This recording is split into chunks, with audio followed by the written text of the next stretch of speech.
देखो, एक बहुत सूक्ष्म विज्ञान है, अगर आप बहुत पारदर्शिता से, बहुत ख्याल से देख पाएँ। परमात्मा कहता है कि मुझे पाने की इच्छा भी है, तो इच्छा तो है।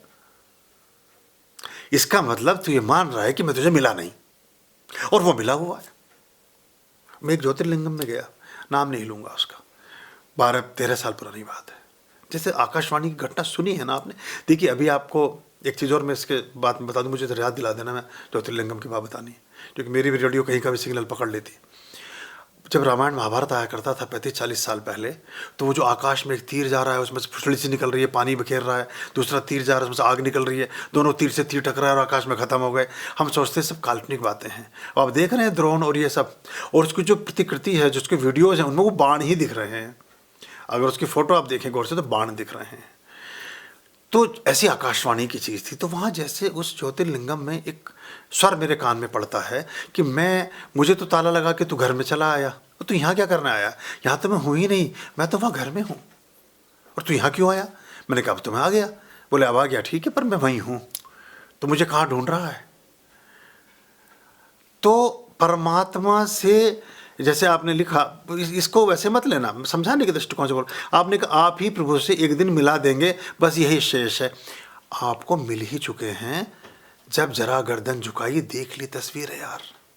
यहाँ बैठ ही नहीं सकते थे, ये बात सुन ही नहीं सकते थे, इस चैनल की सदस्यता आप ले ही नहीं सकते थे, और मेरे तो एक आध प्रवचन के बाद मेरे साथ ठहरना मुश्किल, हर सदगुरु के साथ ठहरना मुश्किल, क्योंकि जो अच्छा गुरु होता है वो आपका मनोरंजन और तमाशे के लिए नहीं आता, वो प्रतिपल आप पर चोट करता है। वो ना, जो कबीर ने कहा गुरु शिष्य कुंभ है, वो भीतर मारी चोट, तो वो आपको प्रतिपल तोड़ता है, आपकी उन अंशों को, उन हिस्सों को जो आपको कुरूप, भद्दा, खराब और अस्वीकार्य और अशुभ बनाते हैं। तो वो जो टूटन है वो परेशान करती है। एक व्यक्ति बहुत लंबे समय से एक मूर्तिकार से ये प्रार्थना करता था कि जब तुम कभी मूर्ति बनाओ तो मैं मूर्ति का बनना देखना चाहता हूँ कि मूर्ति बनती कैसे है। उसने कहा तुम छोड़ो, तुम्हारे लिए बोरियत का विषय होगा, कहाँ धूल मिट्टी छेनी हथौड़े, तुम्हें क्या आनंद आएगा? कहता नहीं मैं देखना चाहता हूँ, जरूर आप मुझे बुलाएं। उसने कहा अच्छा फला फला दिन ये तय हो गया, उस दिन तुम इस निश्चित अमुक तिथि को इतने बजे वहाँ पहुँच जाना जहाँ मैं मूर्ति तलाशता हूँ। मूर्तिकार भी पहुंचा, वो देखने वाला दर्शक भी पहुंचा, जिज्ञासु भी पहुंचा, और बहुत देर हो गई, 2-3 घंटे हो गए, तो उससे रहा नहीं गया जिज्ञासु से। उसने मूर्तिकार से कहा कि आप कहते थे कि आप मूर्ति बनाएंगे, लेकिन मैं तो 3 घंटे से देख रहा हूं कि एक सिर्फ छेनी और हथौड़े से आप पत्थर पर कुछ चोट करे जा रहे हैं। मूर्ति नहीं बनाएंगे? मूर्ति कब बनाएंगे? मूर्ति का बनना कब शुरू होगा? मैं तो मूर्ति बनने देखने आया हूँ। तो मूर्तिकार कहता है कि मूर्तियाँ बनाई नहीं जाती, मूर्तियाँ डिस्कवर होती हैं, उद्घाटित की जाती हैं, उद्धृत होती हैं, आविष्कृत होती हैं, आविर्भूत होती हैं। मूर्ति बनाई नहीं जाती। पत्थर पर जो अतिरिक्त भाग है, जैसे ही उसको निकालकर अलग कर दिया जाता है, मूर्ति प्रकट हो जाती है, मूर्ति सम्मुख आ जाती है। जो अतिरिक्त भाग है, जो अनावश्यक पक्ष है उस पत्थर का, जैसे ही वो तिरोहित होता है, उस दिव्य प्रतिमा के दर्शन हो जाते हैं। तो हमारे व्यक्तित्व में जैसे ही खामियां तिरोहित होती हैं, जैसे कमियां समाप्त होने प्रारंभ होती हैं, और जैसे धीरे धीरे धीरे धीरे वो जो पत्थर अतिरिक्त है, पत्थर मतलब स्थूल चीज़ें, स्थूल विचार, स्थूल व्यक्तित्व, स्थूल आरोग्य, इस सारी चीज़ों में जो जड़ता है, जो जड़ बुद्धि जिसको कहे, जो जड़ता है, जब वो जड़ता धीरे धीरे खत्म होनी शुरू होती है, उस प्रहार से, उस चोट से, उस वाक चोट से, उन वचनों के प्रहार से व्यक्ति को कष्ट होता है। लेकिन जो उन कष्टों को सह जाता है, वो फिर दर्शनीय मूर्ति के रूप में आविर्भूत होता है, प्रदर्शित होता है। फिर लोग उसको नतमस्तक होते हैं, उसको प्रणाम करते हैं, उसके चरणों में अपना शीश रखते हैं। तो हम, परमात्मा तो मिल ही गया है आपको, बस संशय दिल से निकल जाए, जो अर्जुन का भी नहीं निकला। अभी कह रहा दिखा दो जरा सा कुछ।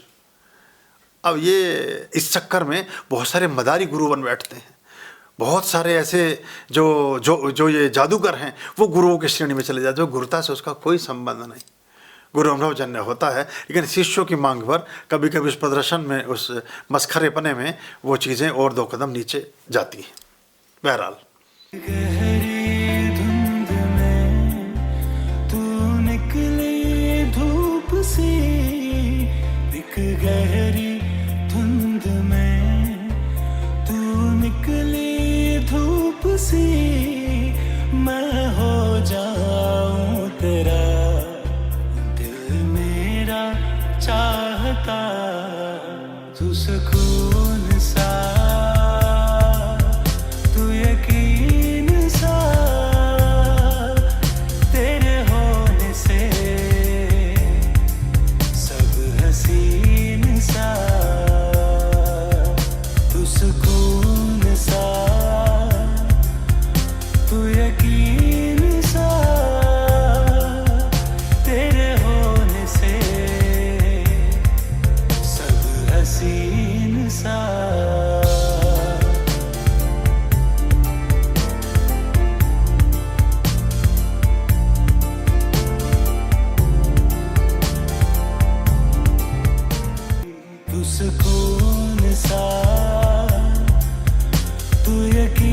सा